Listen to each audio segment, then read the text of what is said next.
Hello everyone, welcome back to my channel. My name is Ariana, but you can call me Ari, and today is Valentine's Day. And I thought this is a perfect day to talk about a book that centers Black love, self-love, identity.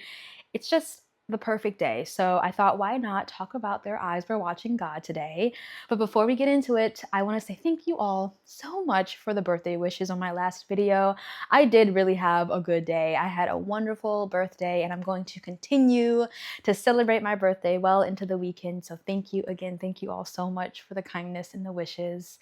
And if we could go ahead and just take a moment to like this video, because again, not only does it make my heart so happy, okay, but it also tells the algorithm that I'm doing something right, and it will continue to recommend me to more like-minded people as yourself. So yes, I have finally finished Their Eyes Were Watching God. This book has been on my TBR for years now, but we have finally made it happen, and I'm so happy I did. Maybe I should show you the book. Maybe I should actually show the cover of the book.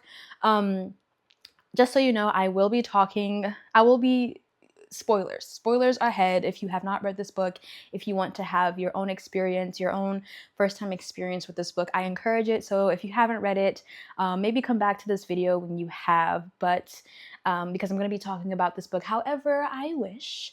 And this is also to say, I guess prefacing a lot, but to say that I may not hit every point, right? I may not hit every theme, I may not get everything right. So if there's something that I'm missing that you would like to add, please do put it in the comments. This is what this is all about. If there's a part in this book that stood out to you that I didn't mention, I'd love to hear it. I'd love to know your experience with this book.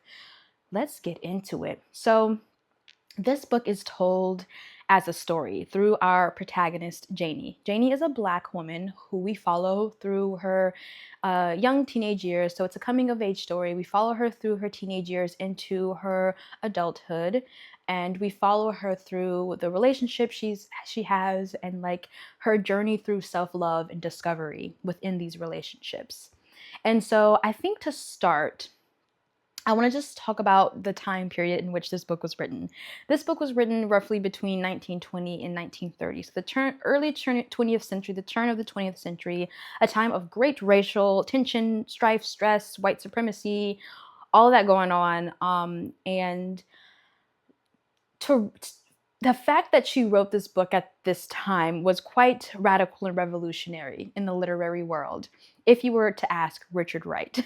I learned that Richard Wright had some beef with Hurston for writing this book, because this book very much centers around self-identity and love, and there's some joy and laughter and beauty in this book and light in this book. And during this time, Wright was someone, and like all the other Black writers were writing about things that centered white supremacy, that centered the struggle, that centered the fact that what was going on, what was happening to Black people, should be the focus, should be the narration, should be what we should be writing about. And that was his beef with Their Eyes Were Watching God.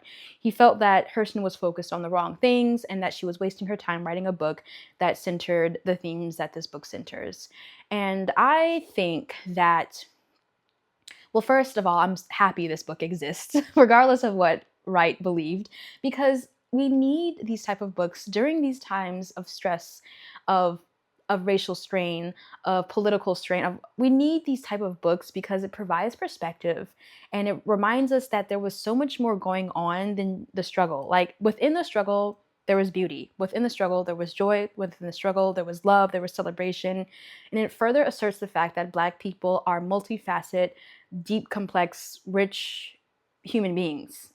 You know, we have an identity outside of whiteness. Like, we don't just revolve our lives around what white people feel and think and believe about us. We also have our own concerns and identities and joys and things that don't concern white people. And so Hurston wrote a book that spoke on just that.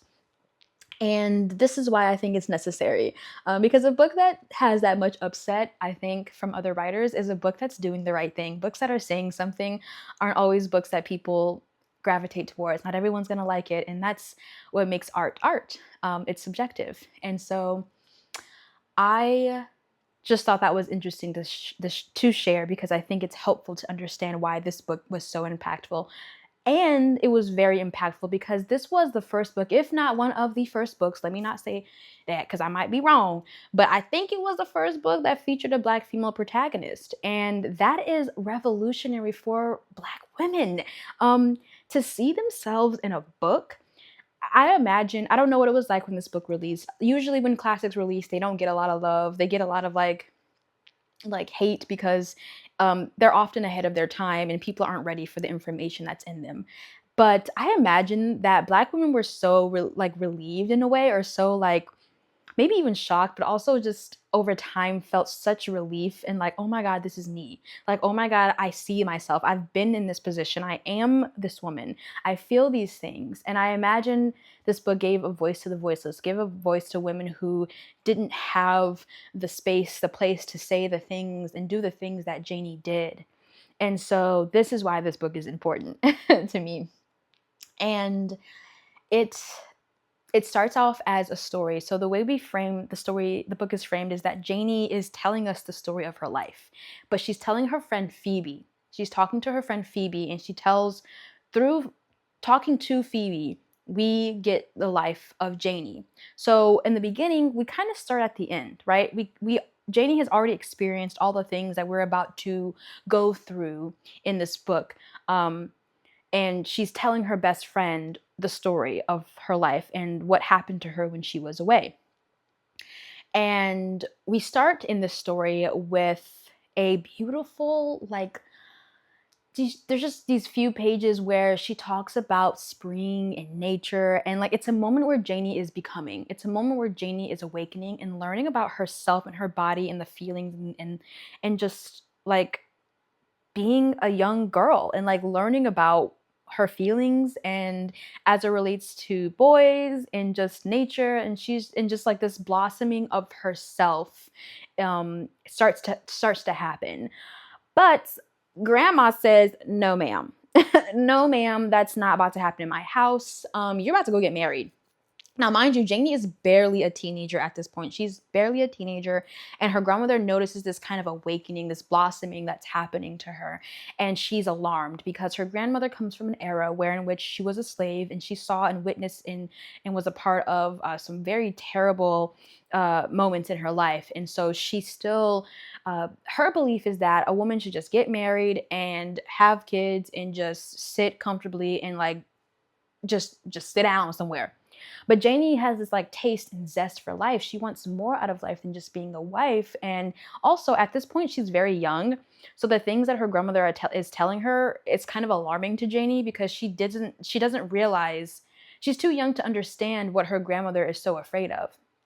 And she is sent to go marry this boy, this guy that she has no feelings for, and she starts to question what love is, and is love supposed to feel like this, and I'm not even attracted to this man. And she's her grandmother's like, that's not important. You need safety, you need survival, you need comfort, you don't need love is whatever, just that's we're not worried about that, we're worried about surviving and being safe. And so that was her grandmother's focus. But the time for Janie was shifting.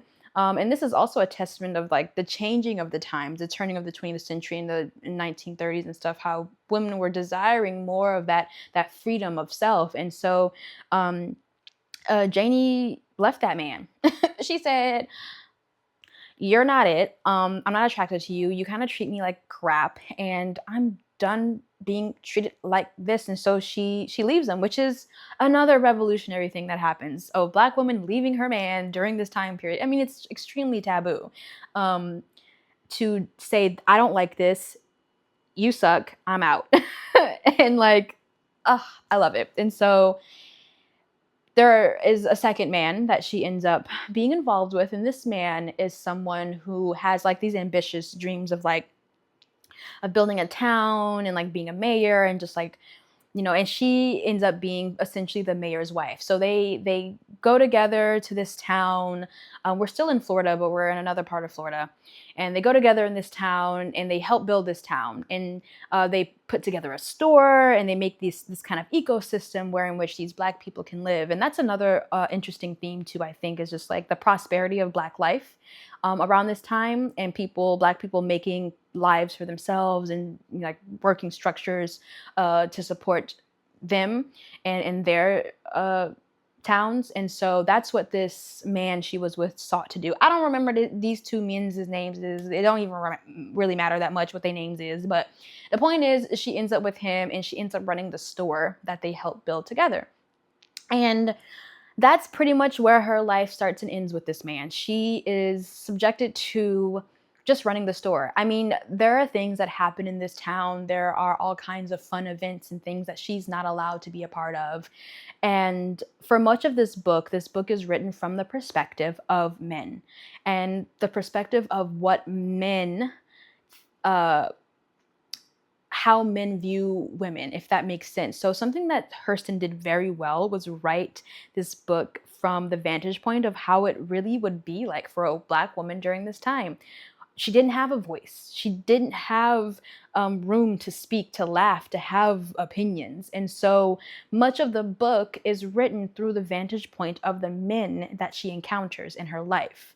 And I think that's one of the things that makes this book so good, is that Hurston did so well with writing perspective and like still giving Janie, like making Janie the anchor while also being so real in the fact that yeah, she's the anchor, but she wouldn't have like all the room to say whatever she wants. She still has to live under the guise and under the constraints of patriarchy. And so this to me further proves my feelings about the way society treats Black women and historically has treated Black women and still does, because often Black women are looked to answer the tough questions about what should we do in our society when things go wrong and things are really bad. Black woman, how would you fix it? And then we give the answer. We say we have an answer, and then y'all don't trust us or believe us and want the answer from us. You rather hear it from someone else. And then you're like, and then when shit hits the fan, you're like, oh, we should have listened to you, Black woman. And the cycle repeats. And so this is kind of what happens in the book with Janie, often wanting to insert herself and be a part of things, but then shot down, even though what she says makes a whole lot of sense. And so that second relationship didn't work because the man ended up getting sick. Okay, the man ended up getting really sick, and he didn't want anything to do with Janie. He was very jealous of Janie. Janie couldn't wear her hair down. She had to wear it up. Janie couldn't talk to anyone really. She couldn't have fun.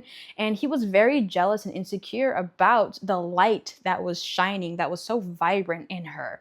She had this light to her that he didn't have, and he aged more quickly, and he was not taking care of himself, and he was always just nitpicking at Janie because he was insecure within himself. And he ended up getting sick.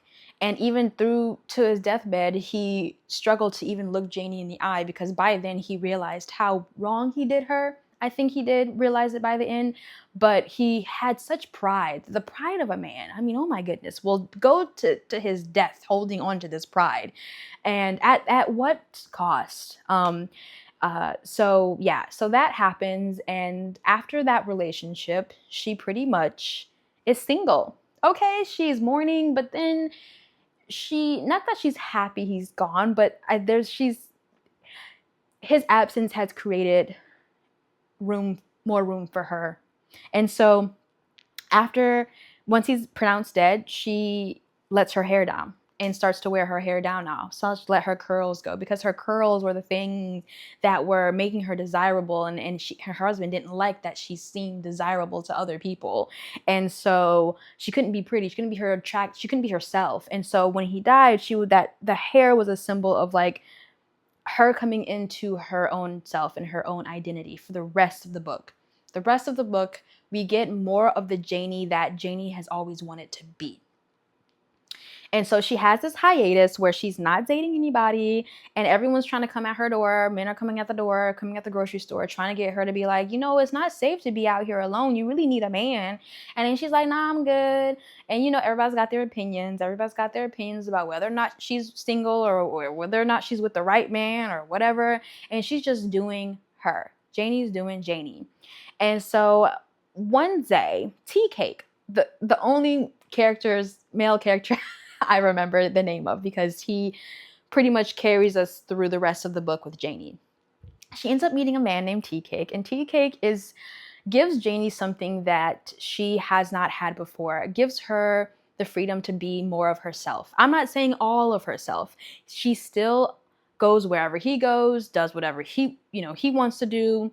But she's able to have fun, see life, have a life, play cards. I mean, get her hands dirty, not have to like look a certain way and be this kind of trophy. She gets to be a part of society and have an identity and a sense of freedom with Teacake. And so also Teacake is younger than her, okay? I think at least 10 years, if not a little more, if not more. Okay, so there's this like, that's another taboo thing Hurston touches on, is like this idea of an older woman being with a younger man, and everybody has their opinions about that in the book.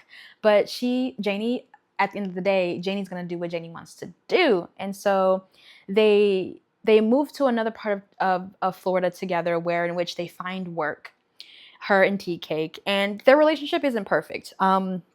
He's not always good to her. He put his hands on her, I think, a couple times. He tries to exert his dominance. Again, these men keep trying to stifle the woman that Janie is, not always listening to her ideas, things like that. She's adjusting to him, but he's not always adjusting to her.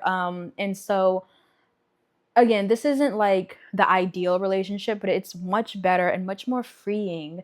And she actually has real feelings for him. That's another thing. She actually likes this man, and has feelings for him. And so that's a step up to what she was experiencing prior with the other two guys. She actually loves this man, and she gets to exert some of that love and share some of that love. And through being with Teacake, she learns a lot about the type of woman she is.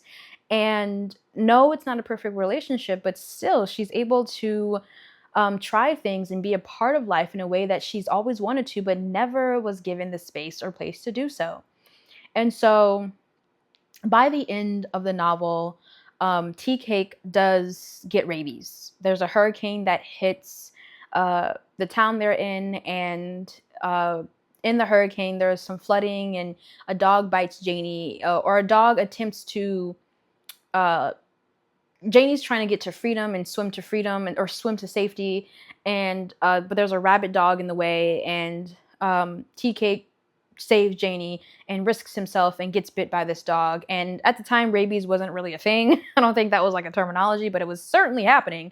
And he got rabies, and when you get rabies, you get mean, and it's like psychosis, and you can't drink water, and you're just like hallucinating and delusional and like aggressive. And she had to kill him at the end of the novel. By the end of the novel, she shoots Teacake.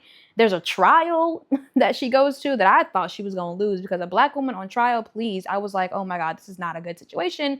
They're going to deem her like a murderer, even though she was protecting herself, and it was totally self-defense. And this man was definitely going to kill her first if she had not done it. Not because he wanted to, but because the rabies. And so by the end of the novel, we're back at the start, where she goes back home to Eatonville, Florida, the muck, the panhandle of Florida.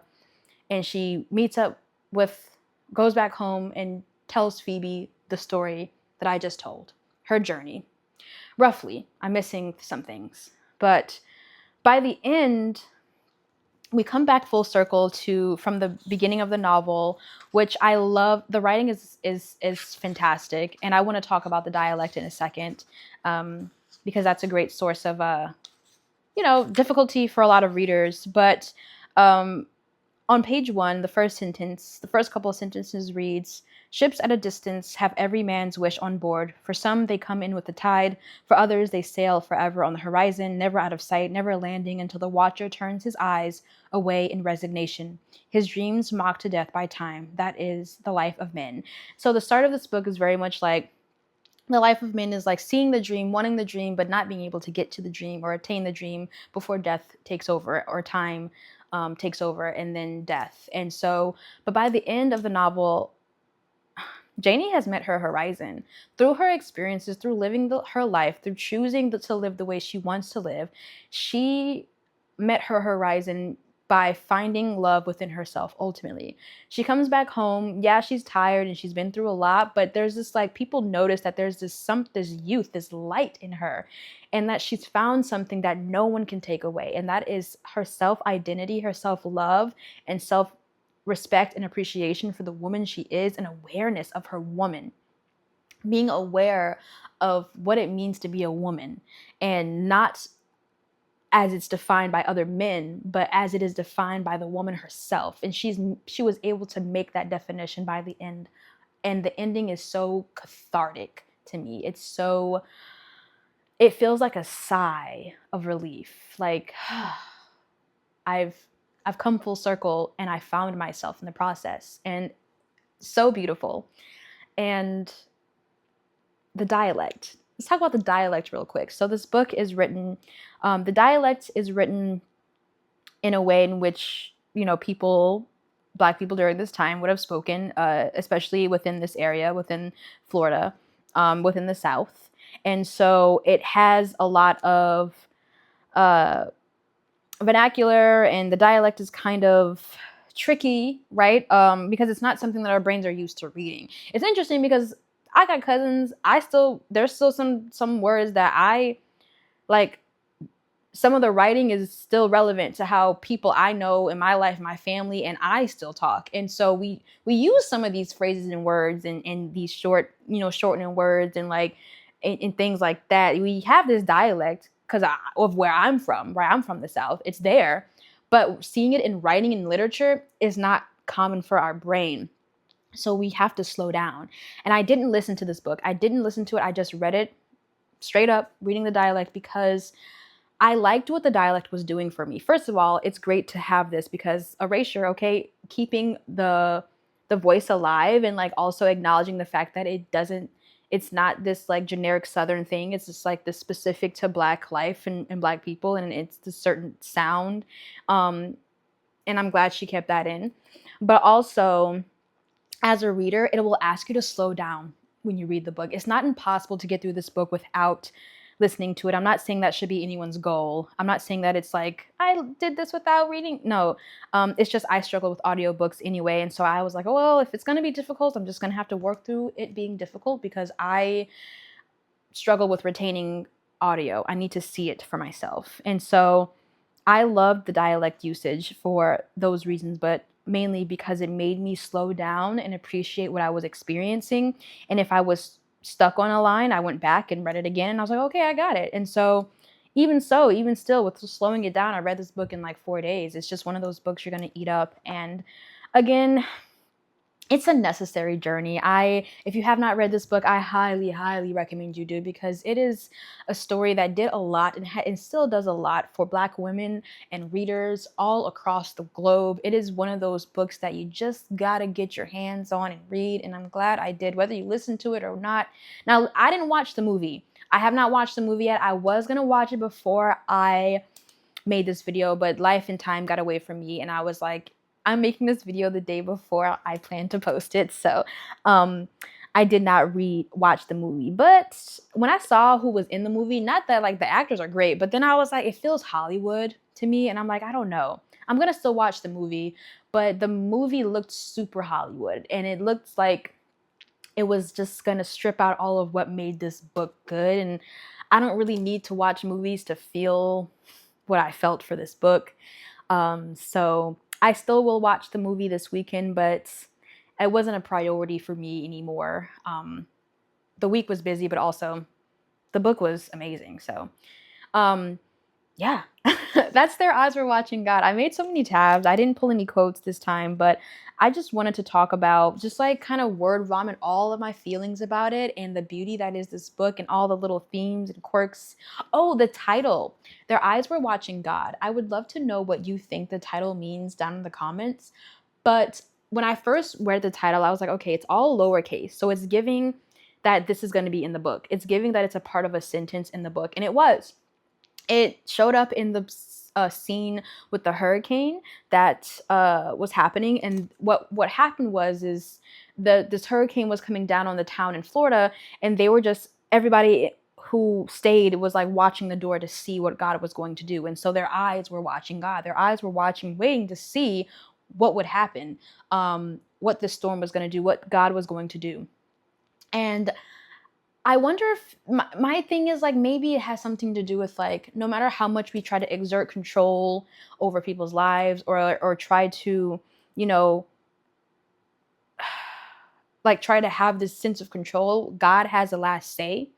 And we're all just waiting and watching and to see what will happen. Like, they couldn't do anything. They couldn't work. They couldn't, there was no going back and forth. There was no exerting control. No one, white, black, in between, no one had any control over what the storm was going to do. So all they could do is sit and wait and watch God and see what God was going to do. God has the last say. So that's what I feel like maybe this book was trying to say with that title. I still don't know if that really, how that correlates with Janie's story. I haven't looked up much of this book. Like, there's a lot of analysis on this book, but I haven't looked it up because I just wanted to give you my initial feelings about it. And maybe in the comments, we can talk more about certain themes and certain things in which, certain things that I got a text. So I got off my train of thought. Maybe you can share with me certain themes or things that I missed, or certain things that you want to highlight, or maybe you have some opinions about what this title means. But either way, I'm glad I read this book. I enjoyed this book. And yeah, that's what I think about it. The next one we're going to read is Native Son. Okay, so I think reading Hurston and then Native Son is a perfect little situation. So that's what I'm going to do next. So that's that, guys. Thank you all so much for watching this video. Thank you all for your kindness and support in the comments. I hope to see you down there telling me about your experience with this book. And I will see you in the next video. Bye.